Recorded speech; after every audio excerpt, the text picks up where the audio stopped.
All right, folks, fellow Redditors and curious minds, this is the first part of our series diving into the top cream of the crop Reddit posts, hand-picked for your entertainment. From hilarious misadventures to profound life lessons, brace yourselves for a roller coaster of emotions, insights, and unique perspectives. Ready? Good. Let's dive in.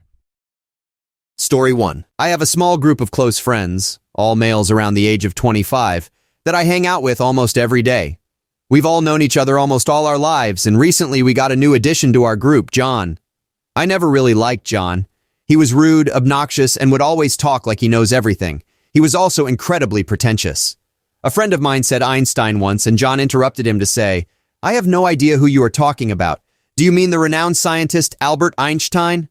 I once put up a Snapchat story saying, "I love college football," and he replied to my story with, "It's called gridiron, you moron." I don't understand how, but my friends readily accepted him into our friend circle. On one night about 5 to 6 months ago, we had a little get-together and we were just drinking and having fun. John was kind of tipsy. We had some new girls show up, so I was kind of working my charm on them. They asked me what I did, and I went, "I'm a biomed engineer." I don't know why that triggered John so much, but he went on this hour-long tirade about how I'm just a drone in a rat race. He kept telling me about how I'm just like every other person and lacked creativity. He later passed out, but his little tirade became a running joke in our group. Every time I mentioned work or anything, John would start roasting me. He nicknamed me Drone and kept calling me that, even though I expressed multiple times that I don't like to be called a drone. He would keep telling me about how easy engineering is. He watched some intro to engineering courses online, and that any monkey with a brain can do what I do. That really pissed me off. Once I told him to shut the hell up, but he was like, "What are you going to do? Fight me? I dare you to swing." I didn't want to fight him, so now I started getting referred to as a pansy. Over the last few months or so, I kind of went front page a couple of times on Reddit, and everyone was like, "Damn, Mashka, you're famous now," as a joke. That triggered him even more. He'd say stuff like, "His posts suck. They're not even funny. Reddit is now just filled with stupid Facebookers who upvote stupid clickbait crap and downvote meaningful talent." At this point, it is relevant to bring up what John does. He's a photographer who works as a barista at Starbucks. How good is he, you may ask? Honestly, he started off as an annoying kid with a DSLR, no talent, and a Facebook page where he uploaded pictures that I'd probably rate 3 out of 10. Over the years, he got slightly better, but it's still terrible. I'd say they are now more like 5 out of 10. 2 weeks ago, he got rejected from his dream job and made an Instagram post about how National Geography discriminated him because of his skin color. He's brown. Last week, we had a surprise birthday party at his place with his family. He lives with his parents and friends.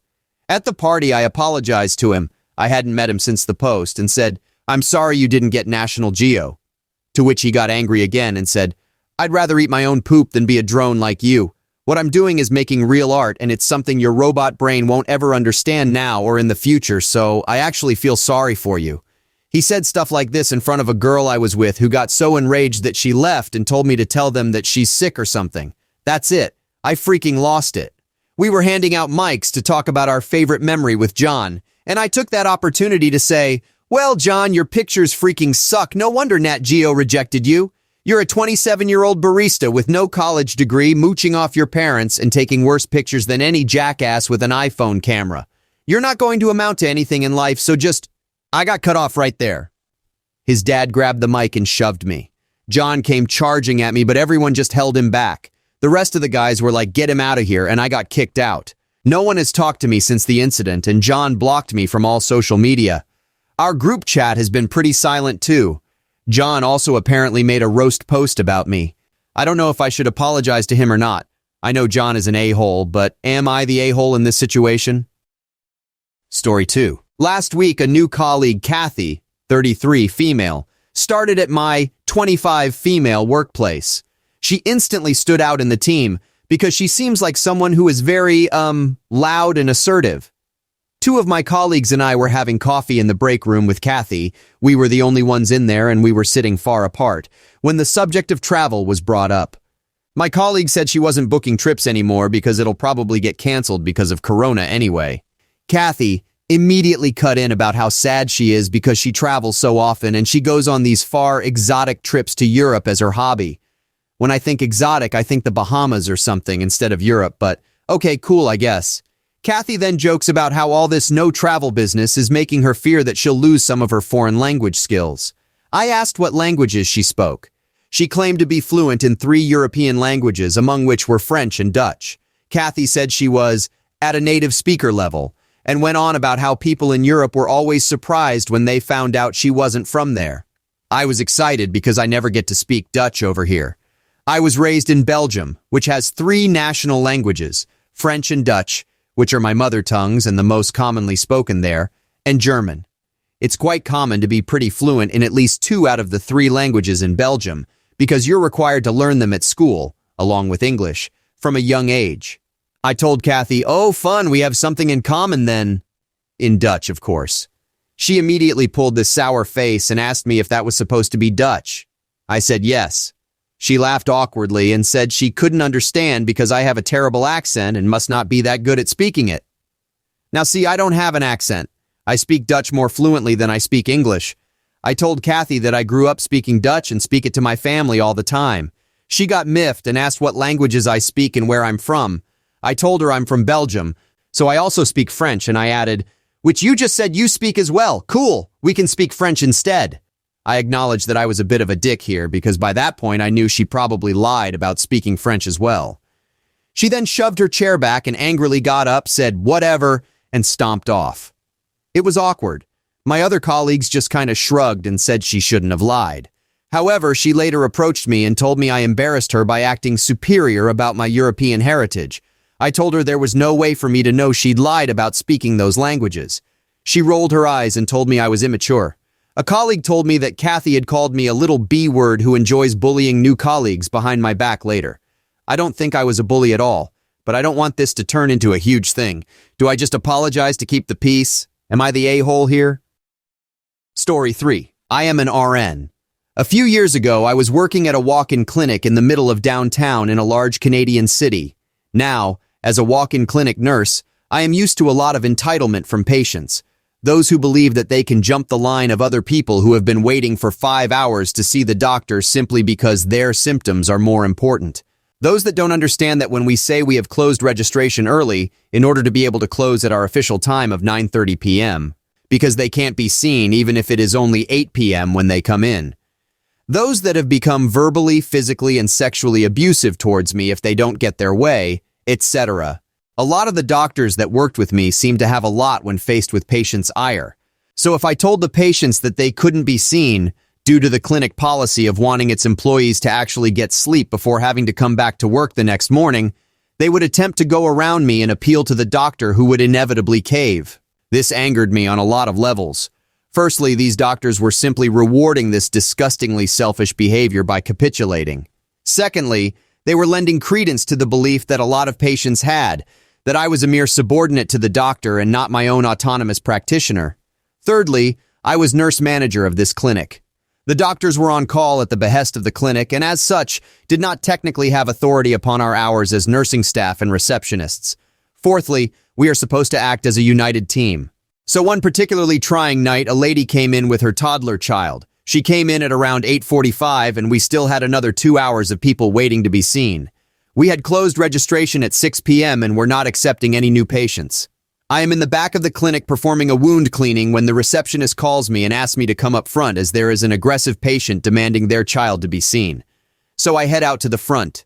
The lady is standing at the desk, arms folded, snapping at her child to sit still.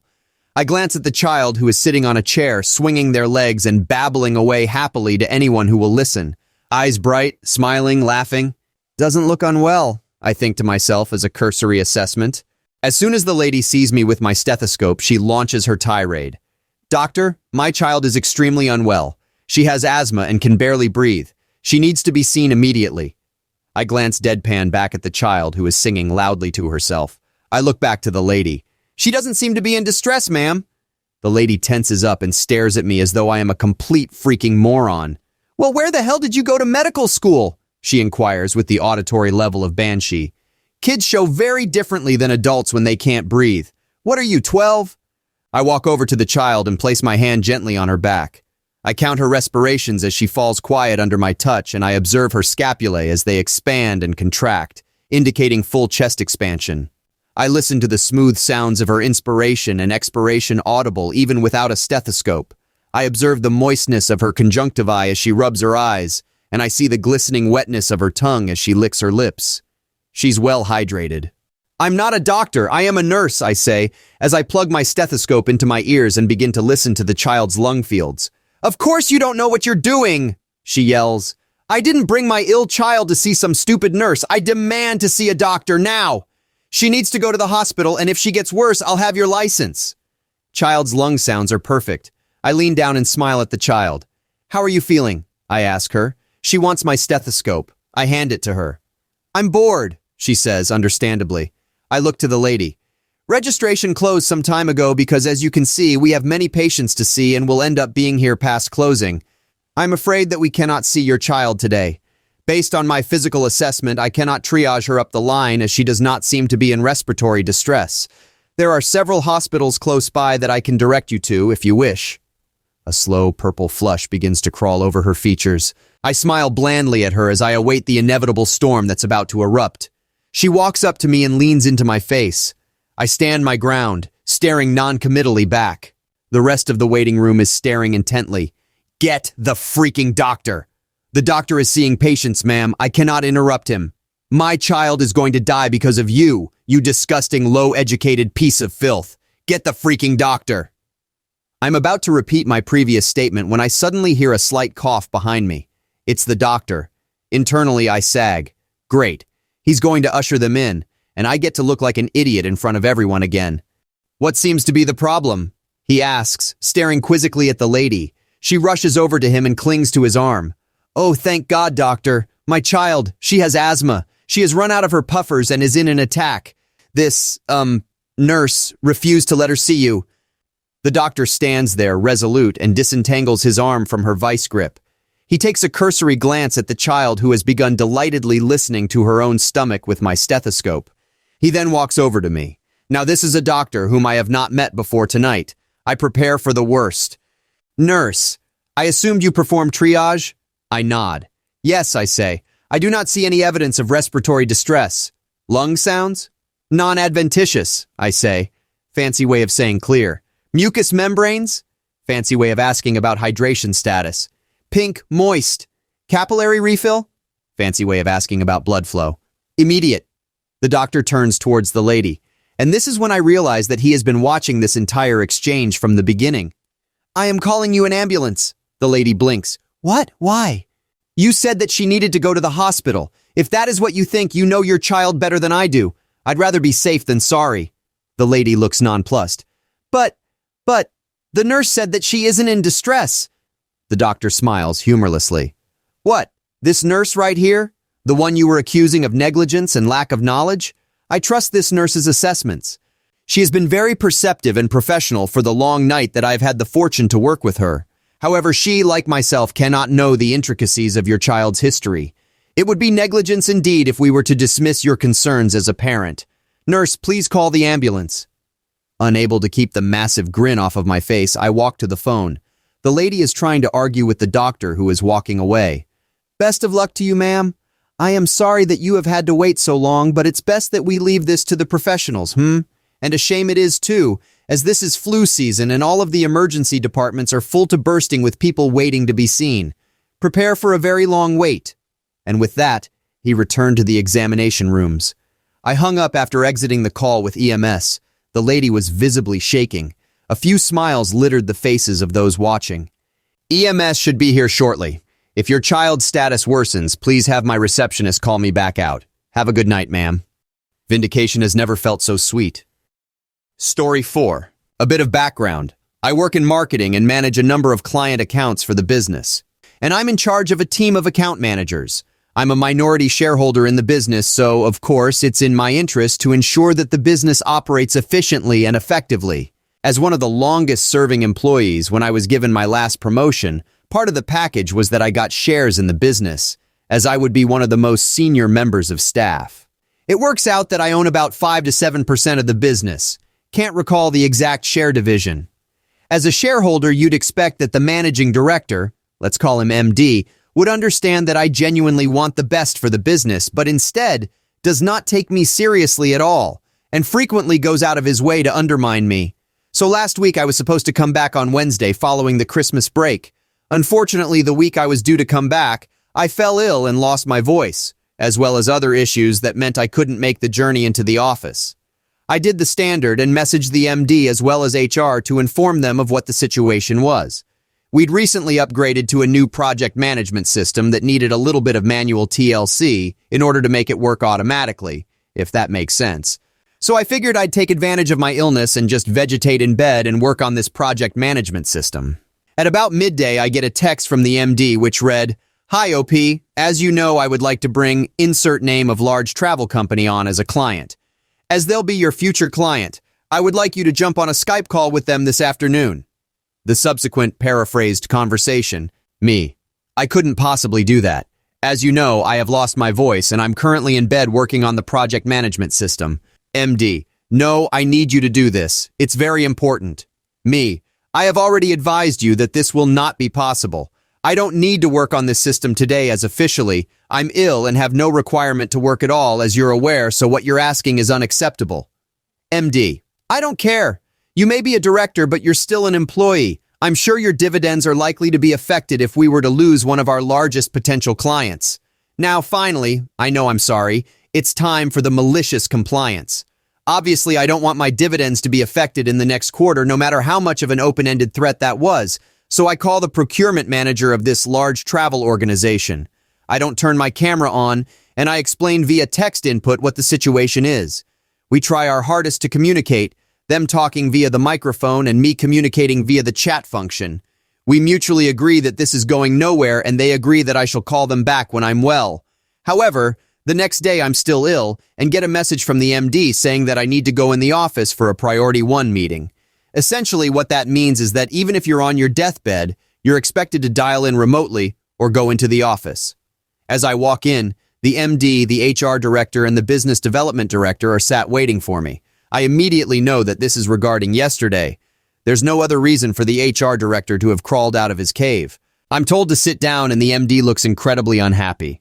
He shows me an email thread from the procurement manager of the travel firm essentially calling the MD unprofessional for making me go on the call, and saying they are having second thoughts about using our services. The HR director, who has obviously been led astray by the MD, asks how I can explain this and why I didn't raise this as an issue. I ask to link up to the screen and show the HR director the text between the MD and myself from my phone. After a grilling, we all leave, putting it down as a learning experience. Fast forward 6 days, yesterday, I contacted the procurement manager of this travel firm, and he explained that he would love to become a client, but as long as all correspondence went through me rather than the dickhead MD. All's well that ends well, I guess. Story 5. A couple of recent stories reminded me of something that happened way back when. I was a teenager and had a job at a hotel as a busboy in a coffee shop. We had about 95 seats, and on a Saturday and Sunday we would do about 400 covers. It was busy, but I was very good. After noon, things would slow down, so I would jump into the dish pit and help them catch up. One Sunday, the back-of-house manager and the general manager were having lunch, and they called me over. They asked me to take the next Saturday's evening shift in the dish pit. I reminded them that weekends were pretty busy, and they would have a problem if I wasn't bussing on breakfast. They told me they would get someone to cover bussing, but they really needed me in the dish pit that Saturday night. I agreed, but told them that I would need to leave at 11 p.m. on the dot, as I relied on public transit to get home, and there was no way I could work late. They said, "No problem," and we had a deal. I showed up at 3 p.m. to absolute chaos. Guess who they had to cover bussing? That's right, the dishwasher. The pit was absolutely stacked with dishes, and then I found out why they needed me on that shift. Banquets in the coffee shop used the same glassware, plates, and cutlery, and there was a massive banquet going on upstairs. When I got there, the cook line and the banquet crew were going nuts, prepping and setting up tons of centerpieces, place settings, that sort of thing. We had bussing carts and the banquet crew was loading them up and running them up the elevators to the banquet hall. It was pandemonium. The back-of-house manager kept yelling at me, saying, "I need more forks right now," and I was fishing through the dozens of bus pans from the day shift trying to get him the stuff he needed. It took a while, but I managed to do it for him. I took it with a grain of salt since he was actually a pretty good guy, just stressed to the max. Finally, the banquet stuff all went upstairs and I could clear the backlog. It took me until about 8 p.m. Then, nothing. There were about 400 people attending this banquet, and occasionally I would see a member of the banquet team come down, and I would ask them where the dish carts were. These guys treated me like crap and snapped back that they would bring them down when they had a chance. Sure enough, it was about 10 p.m. when the parade of banquet bozos started wheeling cart after cart of dirty dishes in by the pit. There were tons of them, 30 or 40 at least, and none of the bus tubs were sorted. It was all just tossed in. They weren't even scraped into the trash, and there was leftover food on lots of the plates. Just before 11 p.m., I saw the back-of-house manager talking to his crew, and I went up to him. I was really pissed off. "What the hell am I supposed to do here?" I asked, gesturing to the carts. "Wash the damn things," he snapped back. "There's no time. I leave in 15 minutes, remember?" "Well, you'll just have to stay late." "I can't. I have a bus to catch. If I miss it, I miss my connection, and that's the last bus. So no, I am leaving, and I told you that last week." He started getting irate, and I just took off my apron and left without a word. The next weekend, I arrive for my busboy shift, and I get called into the general manager's office. The back-of-house manager was there, and the general manager was asking me why I abandoned the dish pit in such chaos. As it turns out, nobody on the banquet crew would work the pit, and in the morning there was nowhere near enough dishware and cutlery for the coffee shop. The dishwasher they had covering that took one look at the hell and back and quit on the spot. They had to close the coffee shop and lost out on a ton of money. I just looked at them and reminded them that when I said I would take the dish pit for that shift, that I would be leaving on time. It's not my fault that the banquet crew didn't start bringing down the carts until after 10 p.m. The general manager looked at the back-of-house manager and asked him what time they served the meals. "So you're telling me that your crew took over 3 hours to roll the dishes back downstairs and you didn't do anything about it? What the hell were they doing? Why didn't you assign one or two to push the carts?"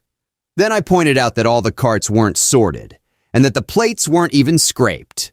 The back-of-house manager gave me the stink eye, and the general manager excused me and said to head down to the coffee shop and pick up the busing. The following weekend I came in and there was a big notice targeted at the banquet guys. All bus pans were to contain only one item, one pan for dinner plates, one pan for side plates, one pan for glassware, and another for cutlery. All dishes were to be in the dish pit no later than 15 minutes after being pulled from the table. All plates were to be scraped of excess food waste before going in the pan. The banquet crew was pissed that they actually had to do their jobs, and the back of house was pissed that a lowly busboy and dishwasher put him in the hot seat. They never asked me to take an evening shift again. Story 6. This is pretty hard for me to post. I've never talked to anyone about this. Even my wife doesn't know the full extent of it. But here we go. In 2000, my mother was diagnosed with lung cancer. She was a 2-pack-a-day smoker for about 25 years. She fought hard and was able to extend the short life expectancy the doctors gave her. I'm not sure how long they gave her. I was 10 and they spared me the details. Anyway, she survived for over a year and ended up passing away in February of 2001. I remember it as if it were yesterday. Her best friend came over the very next day as we were in mourning to pay respects and say goodbye to her friend, which is normal and fine. The thing I felt weird about was that same night, the day after my mother's passing, she spent the night with me and my dad. She slept on the couch. At the time, I didn't think too much of it. I had other things on my mind, obviously. Plus, we had numerous family and friends coming by and sleeping over before her passing as well, so I grew pretty used to it. Time goes by, and it seems every other night she's sleeping over. Within the first month of my mother's death, she's finally sleeping in my dad's room with him. During this time, she was respectful and nice. She brought her 2 youngest kids a lot as well, which was nice at the time. Fast forward 3 months, we ended up moving, and she and her 2 kids end up coming with us. By this time, they are already talking about marriage, which I strongly protested, along with every single family member of mine as well. They decide to ignore me and everyone else and get married. The same year, my mother passed away. At first, things were the same as they were, but as time went on, she began to show favoritism to her own kids, which I guess is understandable. But it was to the extent that it grew to be kind of disturbing. She'd let her kids get away with murder. They would taunt me and make fun of my dead mom. They threw ashtrays at me yelling, "Your mom wants a hug." She was cremated, so pretty much anything with ash was fair game to use to mess with me. A year goes by in the new house, and me being a skater kid, I frequented the skate park a lot. On my way back home one day, I fell hard. I hit a crack in the road on a very steep and large hill. I was probably going in excess of 20 miles per hour. The board stopped, my body flew, then rolled a few more feet.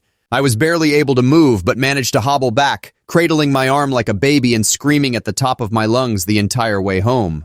As I'm walking up, my stepmom intercepts me in the garage and accuses me of overreacting and tells me to stop being a little pansy. I knew there was something wrong with my arm, considering I was physically unable to move it at all. But she wouldn't listen to me, and my dad wasn't home from work yet either. For hours, I waited for him to show up, and when he did, it turned out my stepmom had already talked to him, so he wouldn't listen either. The next day was a school day. I remember this because I was awakened by my stepmom's little cretin of a son, throwing my full backpack onto my chest to wake me up. I woke up screaming. My stepmom comes running to the room and promptly tells me to, "Shut the hell up, you're not hurt. Stop faking it because you're still going to school." Well, I couldn't stop. I was in agony. I was still holding my arm like a baby, so she punched my bicep, in the way your friends would, I guess you could say, and said, "I'm taking your dumb ass to the hospital just to make you feel stupid when they tell you nothing is wrong." Well, upon seeing the doctor, he almost immediately says, "Yup, your shoulder is broken. I can tell by the way you're instinctively supporting your arm." My stepmom was silent. The doctor set up x-rays, and it turns out my collarbone was completely shattered, which proved her ass wrong, but it only fueled her rage more, it seemed. She became spiteful. She took away all of my skateboards, bikes, and anything that I could ride.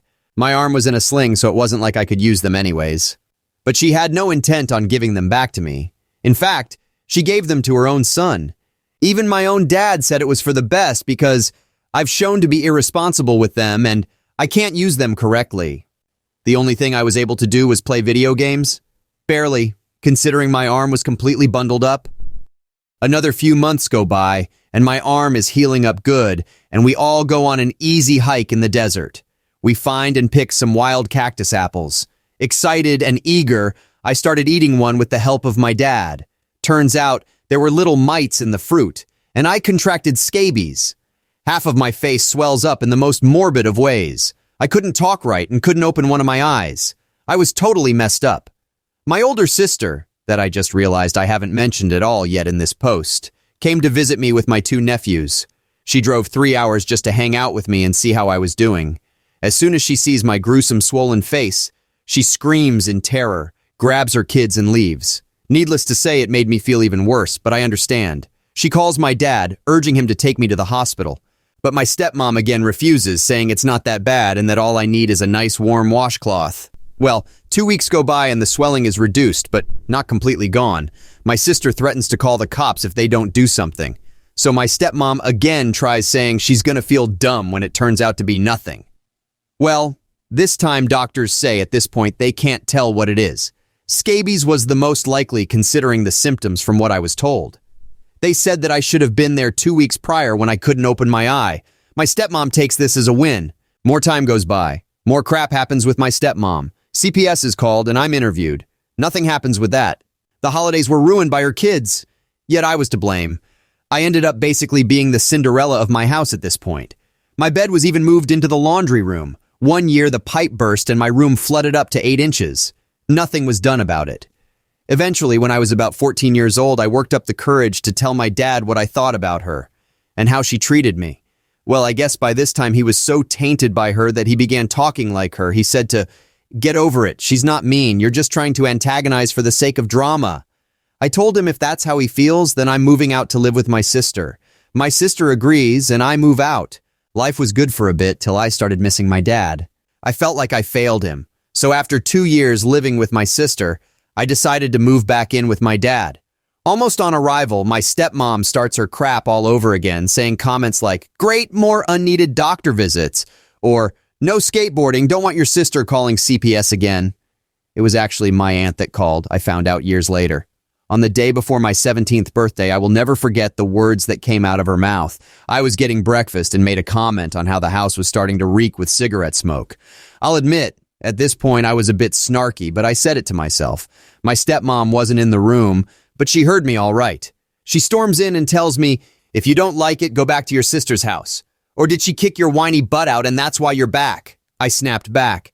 I told her to screw off and to unalive herself. She walked up to me and looked down at me. She's a good foot taller than I am and said, "You do it! I freaking dare you!"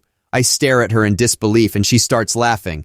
"Freaking pansy! You're weak, just like your mom." At this point, I have a death grip on my fork with every intention of sticking it in her throat. But I don't. I keep quiet and continue eating my breakfast. That was the first of many comments about my mom.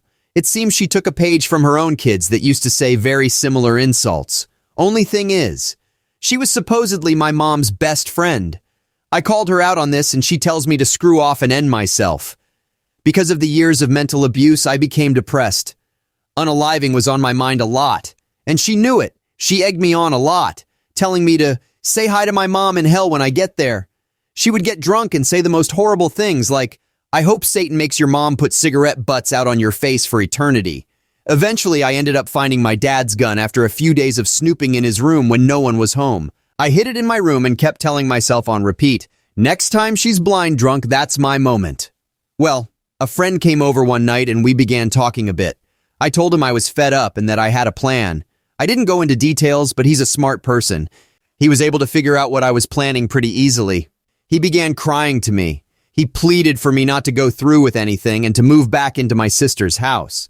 This went on for quite a bit, but eventually he talked me out of it.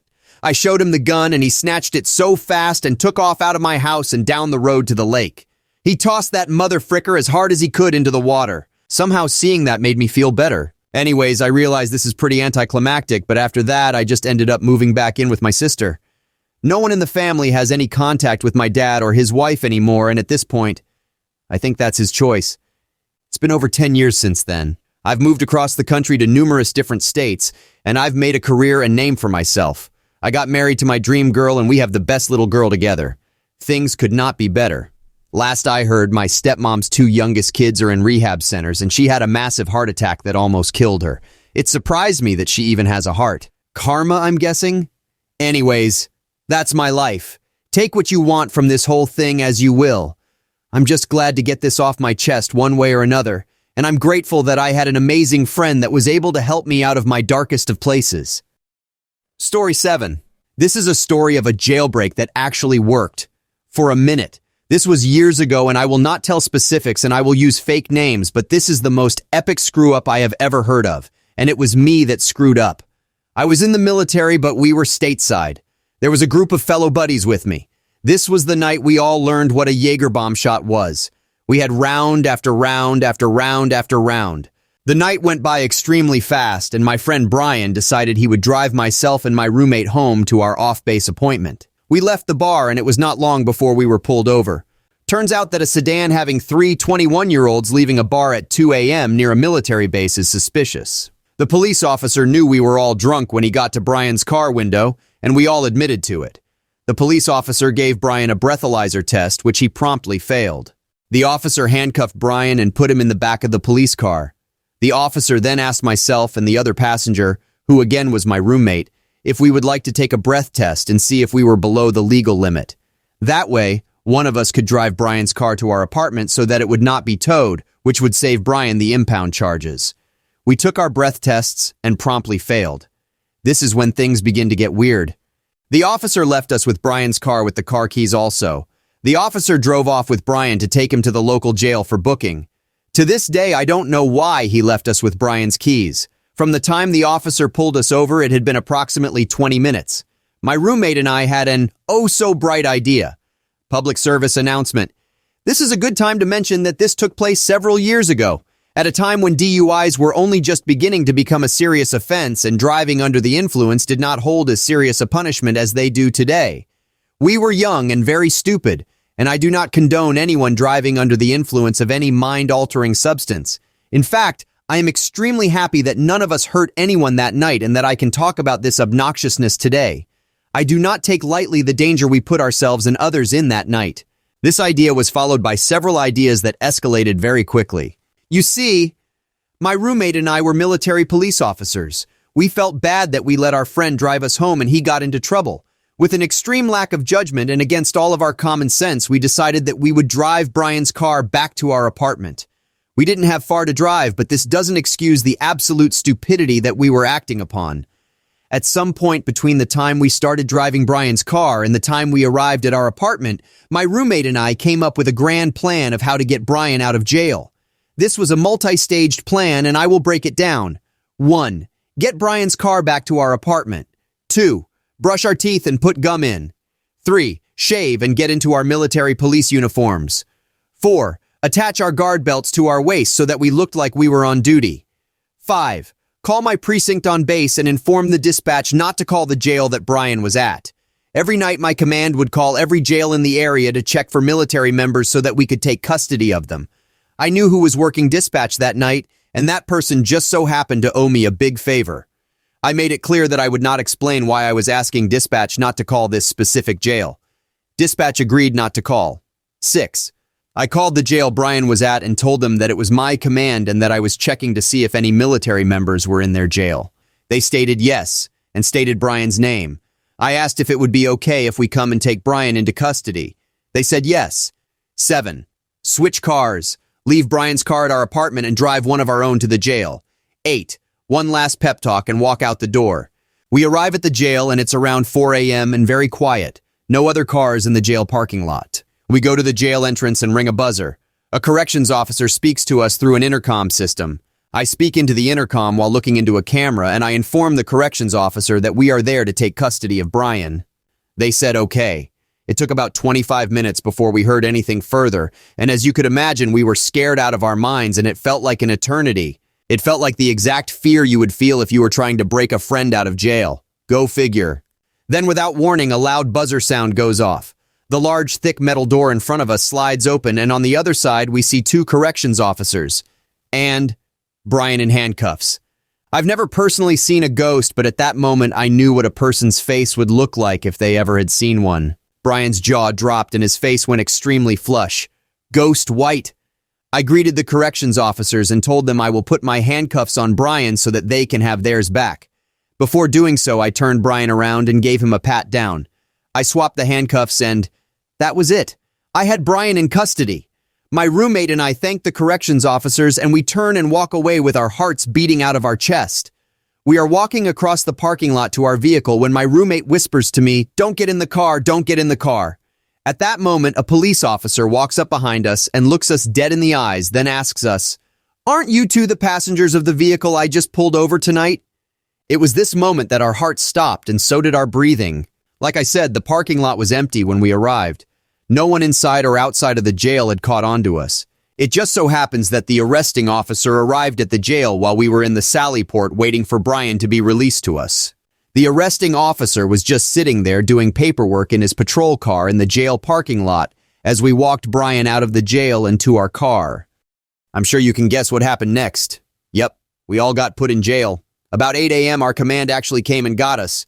We got back to base and they told me to go home and that they would call me when they needed me and to get my things in order because this was not going to go over well. I did just that and then arrived back at my command 24 hours later. I did not leave for 45 days and then we were deployed again, so I never got off base again during that stateside stay. I was punished to the fullest extent of the Uniform Code of Military Justice, UCMJ, the military law. I was a disappointment to many people because of this screw-up. I felt ashamed and I took my punishment.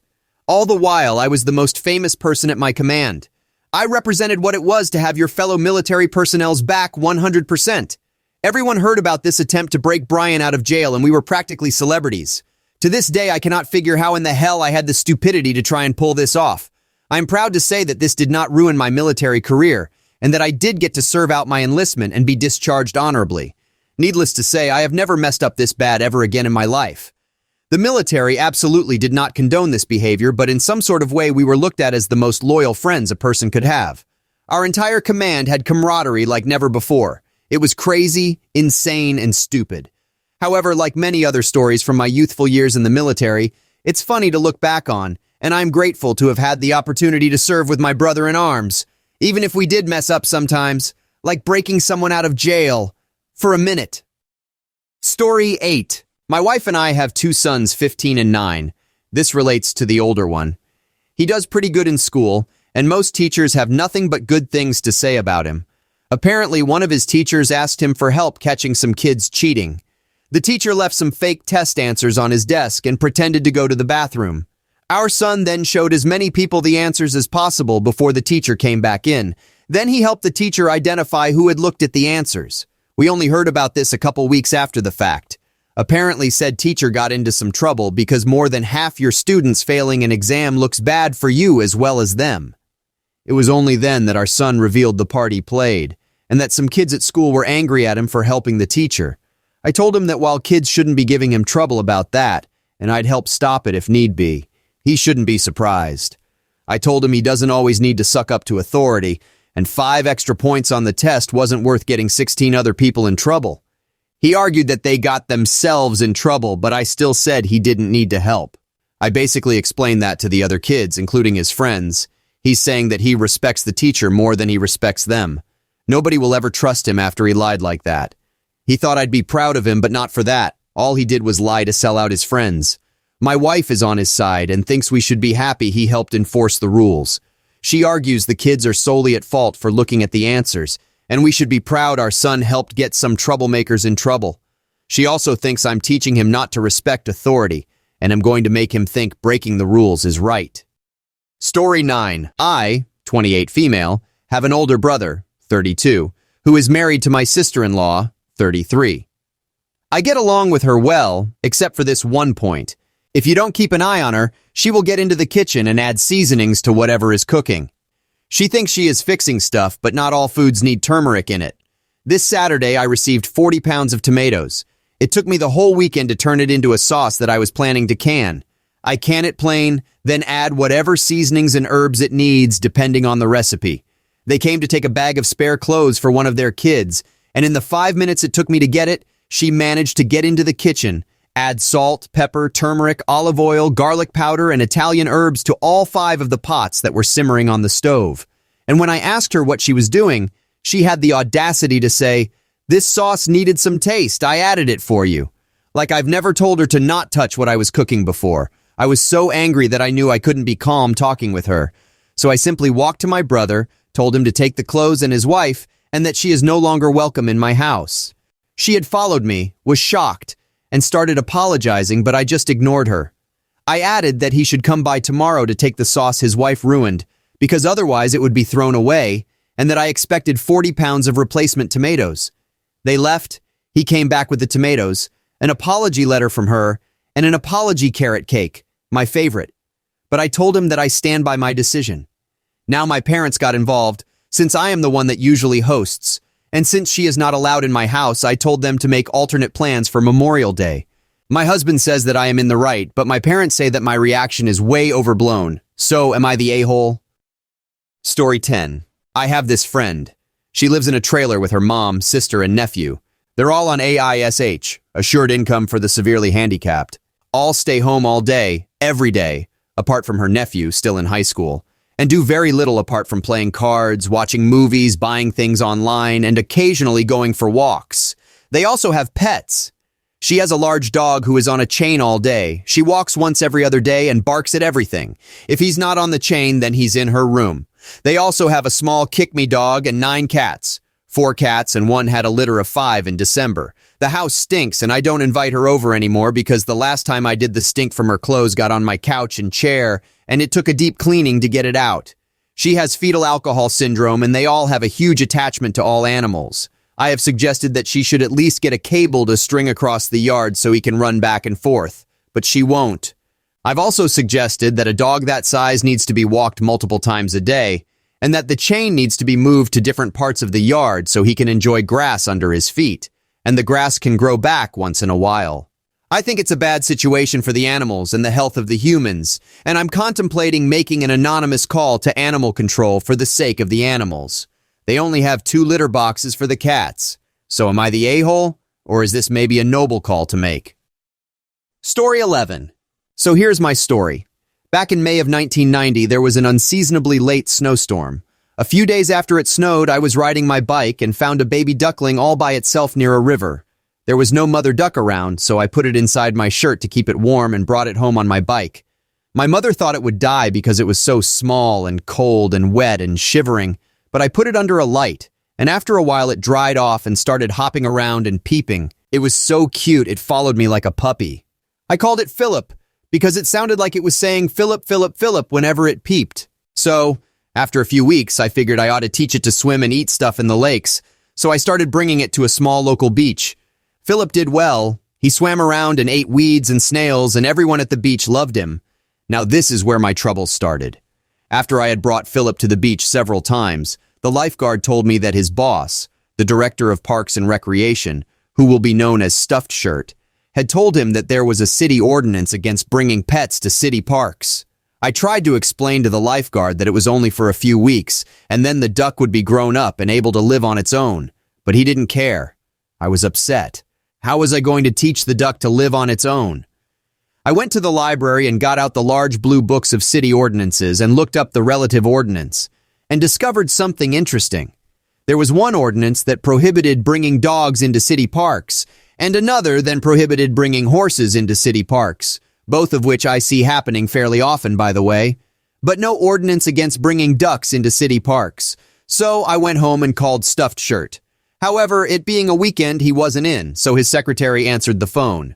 I told her what had happened and what the ordinances actually said, and told her to tell Stuffed Shirt that I would be bringing my duck to the beach anytime I felt like it. Well, apparently when Stuffed Shirt heard this, his head exploded. He called me back and told me that he had had a conference with the city attorney about my duck.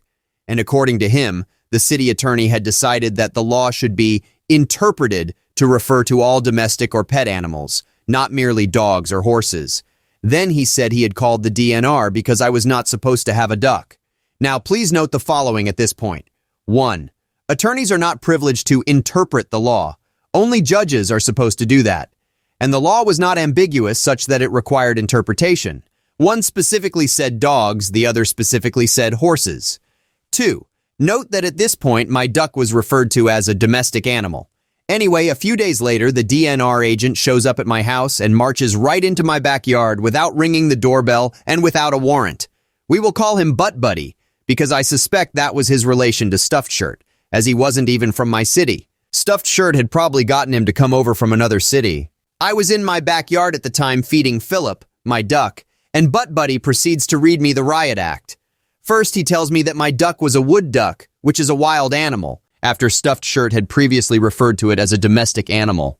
And this was a lie, by the way. I learned later my duck was a mallard, which can be considered either wild or domestic, depending on the circumstances. Then he tells me that I can't have a wood duck, which my duck wasn't, without a game farm license, and that I couldn't get a game farm license unless I had 40 acres of land. He then told me that I either had to let my duck go by the end of the day, or he would confiscate it and take it to a lake in another town, where I would never see it again. I told him my duck was too little to let go and I was going to let it go in a month, but he wouldn't hear it. He told me I had to do as I told him. I was crying as I let my poor little duckling Philip go on the lake. I went back that evening to check on him, and he was cowering and terrified under a boardwalk. The next day I couldn't find him at all. He probably got eaten by something because he was way too little to let go. Then, of course, the next week, Butt Buddy, the game warden, came back onto my property without permission, again, to make sure the duck was not still there. Now, on to the revenge part. After losing my duck, I went to the library and spent hours looking up the laws about wildlife and game farms, and I found out something very interesting. Butt Buddy, the game warden, had lied to me. As it turned out, you only needed 40 acres of land to get a game farm license on land where hunting, trapping, or killing of animals was going on. Otherwise, there was no land requirement to get a game farm license, only a pen size requirement, which the pen for my duckling easily met. If I was devastated and crying my eyes out before, now I was so furious that my head was exploding. They killed my duck not because it was the law, but just for an ego trip. So I got even.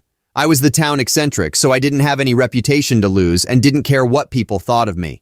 I spent the next several weeks walking around downtown and telling everyone who would stop and listen about my duck and how Stuffed Shirt and Butt Buddy had lied to me and made me condemn my own pet to death. Maybe people thought I was nuts, but I didn't care. Everyone was finding out what happened. And Stuffed Shirt was scared. I had a friend from work who also worked part-time in his office, and she told me he was so frightened that he had gone to a lawyer to try to pursue a slander charge against me, to get me to stop telling people what had happened. Only the lawyer told him there was absolutely nothing that could be done, because the truth was an absolute defense against slander. And if he didn't like the truth, whose fault was that? Stuffed Shirt's critical mistake, of course, was actually filing a complaint with the DNR so that he could get Butt Buddy the game warden to legitimately intimidate me into releasing my baby duckling way too soon. The DNR, like all government agencies, keeps records. If he tried to claim I was lying and slandering him, there was documented proof of what had happened. So the outcome? Stuffed Shirt lost his cushy city bureaucrat job as the director of Parks and Recreation, and the last I heard of him, about 10 years after this happened, he had lost 2 other jobs, his house, he couldn't make the payments when he had no job, his wife, who didn't want to stick around when he had no job, and he was somewhere in a trailer park drinking himself to death. I hope he succeeded too. Story 12. Ever since I can remember, I have been completely and utterly under the thumb of my father. All of us have been, us being me, my younger brother, little sister, and my mother. My father is a raging a-hole, a male chauvinist, over-the-top macho type of guy, and I've always been the victim growing up of his dislike, because I didn't really fit in with his image of the ideal son. I was, for lack of a better word, a bit of a girly boy growing up. I wanted nothing more than to dance and frolic around in dresses. When I was 4 or 5, my mother had this big box of dress-up clothes. She brought it down from the attic, and I immediately picked out the prettiest, frilliest, golden-colored dress I could find. I pranced around in it and declared myself a princess, and that I was now a girl. This went on for a few months, but strictly during the day when my father was away at work. I watched ballet videos with my mother, a soft-spoken and open-minded woman who worked part-time as a social worker in those days. I was happy, careless. My father was and is an authoritarian figure. He had himself legally emancipated at an early age just so he could join the army ahead of time. After 3 years in the army, he left as a lower-level officer and started a career as a seaman. He was a captain when he and my mother met and had me. Later, he left his naval career and became a traveling salesman. Think Don Draper. If Don Draper was a 6'4" Western European man with curly, graying hair and piercing blue eyes. I've always found him incredibly intimidating, and I think my mother did too. Anyway, long story short, he came home early one day. He saw me in my dress and told me in an icy cold voice, "Go and take that off. After you take it off, go sit on the sofa." So I took it off, little hands trembling. Next, he summoned my mother into the room and demanded to know what the hell she had been doing to his boy. I've never seen a person shrink so much so quickly. I myself was like a little tiny fly on the wall at this point, barely present. He took the box with clothes up to the attic, put a lock on it, and informed us that we were not to touch it until my wife gives me a daughter. It stayed there in the attic, untouched, until my sister was born 10 years later. My father took more of an interest in my upbringing after this point. He took me to see Navy ships, races, and made me take a martial art. He seemed determined to make a man out of me, and in some ways he succeeded. One thing he allowed me to do was keep my hair long. He knew I was bullied at school for it, and that, at times, I wanted to cut it off for that reason. He insisted I kept the long hair, faced the bullies, and beat the crap out of them every time they called me a girl, to show them how much of a girl I was. I did just that. It toughened me up in some way, but it also damaged me in other ways. By the time I went to college, I had grown into a pretty normal dude. I wasn't gay. I wasn't even a cross-dresser. Although deep down inside, I still had those urges. I tried desperately to fit in and be what he wanted me to be, but I also grew more and more resentful. In college, I made a lot of different friends, including some guys I met in an acting class we both took. One of them was pretty much your typical flaming and fabulous type of guy. He was as over-the-top gay as my father was over-the-top straight. I told him one night when we were drinking about my upbringing and my terrible father, and my friend, let's call him Paul, suggested I should get back at him. I asked him how. Basically, why not pretend like I was gay, but not just say it over the phone or something, or even to my father's face in person. No, much better. I'd hint for weeks in advance about having met somebody and being in a relationship. I'd say it was a girl. I would ask if I could bring Paula over for dinner at Christmas, when the whole family would be there, and I'd arrive at the house with Paul instead. So I did exactly that. I went to the house at Christmas dressed to the nines. I told my father and mother that Paula was caught up. She's about to come. I'll just open the door. So I sat down with my family with cousins, uncles, aunts, and my grandparents, all just as conservative as my father. I waited a while, heard the door, and rushed to open it. I walked into the living room where everyone was gathered and introduced Paul, my boyfriend. I've never seen a room go so quiet. People literally gasped for air. My sister, brother, and mother looked both scared and amused, but everyone else was in shock, and my father was seething. He just completely lost it. Right in front of everyone, his veins were bulging in his neck to the point where they looked like they were about to pop. He told me to leave, ordered me, essentially. My grandparents urged him not to make a scene, but he made one. I just replied calmly that he should make me leave. Call the police and explain the situation to them. I knew he never would. He knew some of the officers well. It wasn't a call he would be willing to make, and it wasn't a situation he was willing to explain. I called his bluff and he just sank, like he shrank before my eyes. My mother and grandmother had to calm him down. He walked out of the room, defeated, and I just stood there, not believing my own eyes. I finally felt free, like I didn't give a crap anymore. He had scared me for so many years, terrified me, and now I could see him for the caricature he really was. It felt amazing. Paul and I stayed the whole evening. He played his part perfectly. He eventually managed to charm some of my aunts and even my grandmother, who told me unironically how she was glad I found such a delightful man, and that he reminded her of her favorite TV character, Mr. Humphreys from Are You Being Served, Such a Doll? My father later came back to the room, sat in a corner sulking and refusing to meet my gaze. He drank too much whiskey. My mother kept talking to him in a hushed tone of voice, and he kept making a go-away gesture with his hand. I stayed away from home for a while. I've already explained to everyone how it had been a prank, how I had to make a point to get back at my father for how he had treated me. Pretty much everyone sympathized, and I didn't lose anyone in my family over what happened. But my father lost a lot of respect in people's eyes, I feel. He was always in control of things. He always directed the scene, but now he doesn't anymore. I do my own thing. My sister does her own thing. He cannot order people around anymore. And I feel like a fool for ever letting him. I can now wear whatever the hell I want to wear, enjoy whatever hobbies I want to enjoy, and nothing changes. He threatened to disinherit me that night. He threatened a lot of things, but in the end, something inside him just broke. All of my relationships since have been with women, and I have since married and had children of my own. My younger brother came out as gay eventually, but by that time, my now aging father had mellowed down somewhat. And as he already has grandchildren and his legacy is thus secured, he didn't seem to mind much. It helps that my brother is a muscular gym rat and that they can bond over sports, more than my father and I ever did. But whenever the subject of sexuality comes up, my father is still incredibly awkward. I don't think it will ever change, but I feel my revenge has been pretty successful in the end. Hey, wait! As always, don't forget to like, share, and subscribe. And let me know what you would have done if you were in this situation down in the comments below. Anyways, stay safe out there in that crazy world. Much love. Peace.